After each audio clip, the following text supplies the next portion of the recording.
Pumalag si Pangulong Ferdinand Marcos Jr. sa naging banta ni Vice President Sara Duterte na ipapapatay siya maging sina First Lady Liza Marcos at House Speaker Martin Romualdez. Ginit ng Pangulo na hindi dapat kinukonsenti ang mga kriminal na hakbang.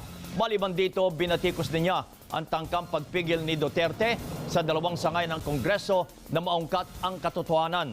Hindi rin mo niya hahayang mahatak ang bansa sa maraming politika. Narito ang naging buong pahayag ng Pangulong Ferdinand Marcos Jr. Nakakabahala ang mga pahayag na narinig natin itong mga nakarang araw.